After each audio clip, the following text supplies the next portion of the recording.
আত্মশিক্ষার ব্যাপারে আলাপ হয়েছে আমাদের। টেস্ট ম্যাচের মাঝখানে কোনো কিছু করতে চাই না, এখন ট্যুরের মাঝখানে আমাদের সিইও আপনি যেটা বলেছেন যে অনেক দিন আছে একই জায়গায়, এখানেও যদি কোনো কিছু পাওয়া যায়, আমি বলছি না যে he will just get away, এটা আপনি দেখবেন যে ডেফিনেটলি যদি কিছু হয়, কারণ ইনভেস্টিগেশন যদি কিছু বের হয় আই এম শিওর তারও জবাবদিহি করতে হবে। বিগত 12 বছরে যদি বোর্ডের যে অনিয়মগুলো ফিনান্সিয়াল দুর্নীতি হয়, সেইখানে তো আমি দেখতেছি যে সকল চুক্তিতে স্বাক্ষর আছে কিন্তু সিওর। তাহলে এই সিওর যদি 12 বছর, পৃথিবীতে ইতিহাসে রেকর্ড যে কোন সিও নির্ধারিত মেয়াদের পর 2 বছর 3 বছর বেশি থাকতে পারে নাই, কিন্তু আমাদের সিওটি স্থায়ী পদ হয়ে গেছে 2012 সালে মঞ্জু ভাই মারা যাওয়ার পর থেকে, স্টিল এখনো আছেন। তো সকল অনিয়মের হচ্ছে উনি সহযোগী হিসেবে কিন্তু রয়েছেন। এখন কি এই জায়গাটা কি আপনারা একটা অনিয়মের সহযোগীকে রেখে কি আপনারা এই ক্রিকেট বোর্ডে সংস্কার করতে পারবেন কিনা, এটা আমার প্রশ্ন। আপনি শাহিন ভাই ধন্যবাদ, আপনি সিনিয়র সাংবাদিক, আপনি অনেক দিন আমরা একসাথে, আমি যখন প্লেইং ডেজ আপনাকে দেখেছি। আসলে সরাসরি একজন মানুষ যদি কনভিক্ট না হয় তাকে কিন্তু আমরা সরাসরি দোষারোপ করে ঠিক নাই। এখন কিন্তু না, এর মধ্যেই বলি, বাংলাদেশের সকল ব্যাংক, বীমা প্রতিষ্ঠান এবং যে আর্থিক প্রতিষ্ঠান শুধু না, আপনার রাষ্ট্রের সচিবও কিন্তু চেঞ্জ হয়েছে।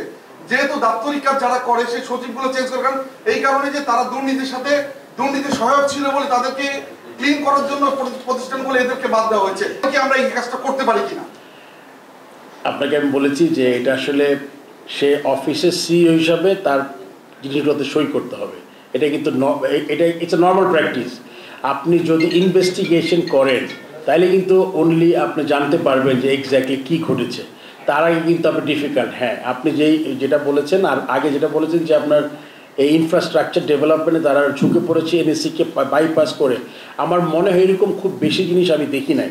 কেননা আপনি জানেন যে একটা তো রেড টেপ আছে, যেমন আগে আমাদের যখন ফান্ড ছিল না তখন আমরা কিন্তু প্রতিটা ছোট একটা দুইটা টয়লেট করার জন্য কিন্তু আমাদের এনএসসির জন্য বসে থাকতে হতো, এটা কিন্তু অনেক লম্বা সময়ের ব্যাপার ছিল।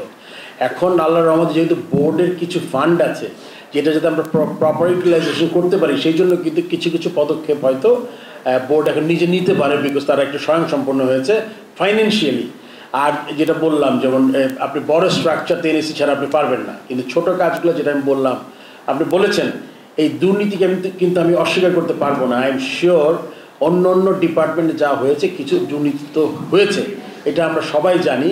এই জন্য যেটা আমরা যাতে এটা আমরা ঠিক মতো দেখতে পারি, এই জন্য কিন্তু অডিট ফার্ম আমরা একটা একদম যারা আগে করেছে তারা না, আমরা একটা শুরু করছি আমরা, যেটা মানে আমার যতটুকু ক্ষমতা আছে আমি বলবো যে ওটা দিয়ে আমি চেষ্টা করব। আর আমার মনে হয় শাহিন ভাই এই মুহূর্তে হয় কি সব দিকে আপনি নজর দিতে পারবেন না, আপনার সব কিছু স্টেপ বাই স্টেপ যেতে হবে, আপনি একটা সিস্টেমকে ফাংশনাল রেখিংতে এগোতে হবে। আই এম শিওর আমাদের সিইও অত্যন্ত এফিশিয়েন্ট, আপনি যেটা বলেছেন যে অনেক দিন আছে একই জায়গায়, অ্যাট দ্য সেম টাইম সে কিন্তু তার মনে করেন যে 12 বছর আপনি বললেন সিইও, সে কিন্তু very experience now and he can help. But এখানেও যদি কোনো কিছু পাওয়া যায়, আমি বলছি না যে he will just get away, but এটা ইনভেস্টিগেশন আগে আসলে সরাসরি না করলে ভালো হয়, মানে এটা আপনাকে আমি রিকোয়েস্ট করছি।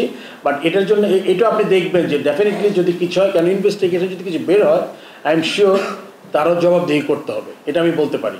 ঠিক আছে, আত্মশিক্ষার ব্যাপারে আলাপ হয়েছে আমাদের। আমরা আসলে একটা কোচ মানে আমাদের তো আবার বলেছি, যেমন লাস্ট টাইম সাকিব আল হাসানের ব্যাপারে বলেছিলাম যে টেস্ট ম্যাচের মাঝখানে কোনো কিছু করতে চাই না, এখন ট্যুরের মাঝখানে, মানে আপনি একটা বডি মানে অটোনমাস বডি অ্যান্ড লাইক কর্তা হয়ে আপনি যে কোনো ডিসিশন নিতে পারেন, বাট আমাদের চিন্তা করতে হবে অন্য জিনিস যাতে ডিস্টার্ব না করি। বাট তারা মানে এই না যে ডিস্টার্ব কোনো সময় করতে পারবো না তা না, আমরা আমাদের জন্য যেটা বেস্ট হবে এই টেস্ট সিরিজটা যাক, আমরা এটা নিয়ে খুব আলোচনা করছি, সবার মতামত নিচ্ছি, আমরা চেষ্টা করব। এটা তো ওই ইনভেস্টিগেশনের মতোই যে কতটা ক্ষতি হয়েছে বাংলাদেশ ক্রিকেটের, ওইটা আমরা ভালো করে দেখে তারপর একটা ডিসিশন নেব। আমরা শিওর কিছু একটা দেখতে পারবেন হয়তো নিয়ার ফিউচারে। আমার দুইটা প্রশ্ন। হ্যাঁ, ফার্স্ট হচ্ছে শামীম ভাইয়ের কথা সূত্র ধরে লাস্ট মিটিং আমি এটা করে আমি জিজ্ঞেস করছিলাম, সেটা হচ্ছে যে আপনি বলছেন যে ইনভেস্টিগেশন করা হবে, করার পরে পার্টিকুলার একজন, I don't want to name anyone, there are so many people inside যারা বিভিন্ন সময় এই বোর্ডের থেকে সুবিধা নিয়ে তাদের অনেক এলিগেশন, সেগুলো যদি আপনারা অ্যালিগেশনের কম বেশি পান, অ্যাকশনটা কি হিসেবে যাবে? এটা কি গভর্নমেন্টের দিক থেকে দেবে নাকি বিসিবির দিক থেকে? এটা একটা দিক। আর যে সেকেন্ড ব্যাপারটা হচ্ছে যে আপনি ফিল্ড বা মাঠের কথা বলছেন অ্যানালাইজ করার জন্য, আমাদের যে হোম অফ ক্রিকেট এটার যে মূল কিউরেটর গানি, তাকে নিয়ে অনেক রকম আলোচনা আছে। টনি ব্লিং যাওয়ার সময় বলে গেছেন সেখানে শ্রীলঙ্কান সিন্ডিকেট ইজ অপারেটিং, এরকম করে তিনি মন্তব্য করে গেছেন। ইন্টারন্যাশনাল মিডিয়া সবাই সেটা দেখেছেন, আমরা দেখেছি, আপনারা দেখেছেন। তো সেইখানে ব্যবস্থা নেবেন কিনা, এবং অ্যালং উইথ দ্যাট আমাদের হেড কোচ চন্ডিকা হাতুর সিংকে তার ব্যাপারে আলোচনা হয়েছে কিনা, হয়ে থাকলে কি লাস্টলি। এবং এটা আরো অনেকেই কথা কোশ্চেন করতো, সেটা হচ্ছে আপনি বলছেন যে বোর্ডের অনেক পরিচালক নাই, আমরা যতটুকু জানি, যদি আমি ভুল না জেনে থাকি, যে 3টা পরপর মিটিং এ অ্যাটেন্ড না করলে আপনার ডিরেক্টরশিপটা থাকে না, if I am not wrong. তো সেখানে অনেক পরিচালকই আছেন যাদের হয়তো 3টা মিটিং এ অ্যাটেন্ডেন্স নেই, তাদের ক্ষেত্রে কি সিদ্ধান্ত নেওয়া হবে, এবং রিশাফলের সময় প্রিভিয়াস যারা দায়িত্বে ছিলেন তাদের ওই সাকসেস বিবেচনা নেওয়া হবে কিনা, বা কি বিবেচনা রিশাফলটা করা হবে? Thank you. আপনি 100% রাইট। 3টা বোর্ড মিটিংয়ে অ্যাটেন্ড না করলে there is a provision, directorship চলে যাবে। বাট আমি জানি না সিও ওদের কি যাবে নাকি, কাউন্সিলরশিপ যাবে কিনা, আমার মনে হয় সেটা না।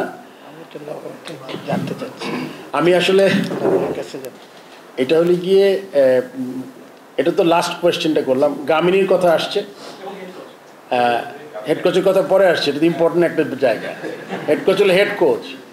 তো গামিনীর ব্যাপারটা হচ্ছে গিয়ে এখানে কয়েকটা জিনিস, আপনার যেরকম কোয়েশ্চেন আছে বা এর অনেকের যেরকম আছে, আমারও আছে কোয়েশ্চেন। বাট অনেক ক্ষেত্রে হয় কি, মনে করেন আমরা যখন হোম সিরিজটা খেলি, লেটস সে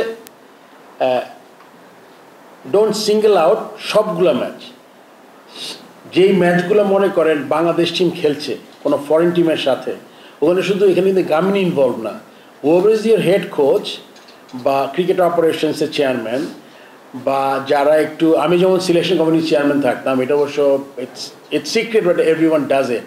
আমি কিন্তু আমার টিমের স্ট্রেংথ অনুযায়ী চেষ্টা করতাম, নট ম্যানিপুলেশন, মানে আমার হোম অ্যাডভান্টেজটা নেওয়া যায় কিনা। এরকম ক্ষেত্রেও কিন্তু যদি কেউ স্লো উইকেট চায়, কেউ বাউন্স উইকেট চায়, এটা কিন্তু সে কিন্তু তার জন্য সব কিছু করা সম্ভব না।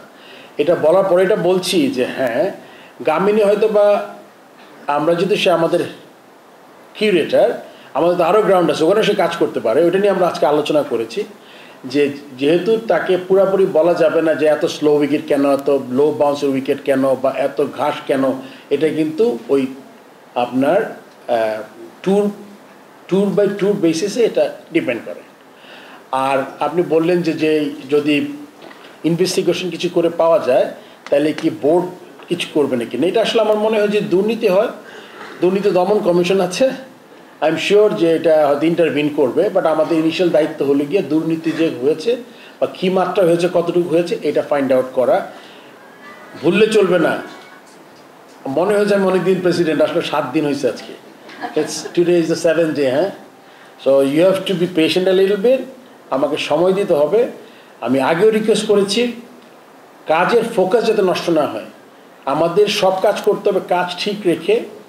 যেই অসফলতা, যেই দুর্নীতি, যেই খারাপ কাজ হয়েছে ওগুলো আমরা সরাবো, তার সাথে ক্রিকেটের ইমপ্রুভমেন্টের জন্য কাজ করব। সো আমি সব বন্ধ করে আমি একদিকে যেতে পারবো না। আপনি দেখেন পাকিস্তানে খেলতে গেছে টিম, মাশাআল্লাহ একটা টেস্ট জিতেছি আমরা, নেক্সট টেস্ট কালকে থেকে হোপফুলি তারা ভালো খেলবে, অনেক কনফিডেন্টলি খেলবে তারা। আসলেই কিন্তু ইন্ডিয়ার সাথে খেলবো আমরা, তারপর সাউথ আফ্রিকা আসবে, ওয়েস্ট ইন্ডিজ যাবে। সো আমরা কিছুই বন্ধ করতে পারবো না, এর মাঝে ওয়ার্ল্ড কাপ হবে। সো সবগুলো কাজই আমরা করতে পারবো, করতে হবে আমাদের সবগুলো করে। আমার আসলে অনেকগুলো জিনিস একসাথে করতে হচ্ছে, এই জন্য হয়তো আপনি ইচ্ছা করলে পারফেক্ট জিনিসটা পাবেন না। প্রবাবলি কোশ্চেন করতে পারবেন আপনি আমাকে আজ থেকে, যদি আমি 6 মাস 8 মাস বা 1 বছর পরে যদি হয়, তখন আপনি বলতে পারেন যে উই ক্যানট সি এনিথিং, কোথায় যাচ্ছে। Thank you. নেক্সট।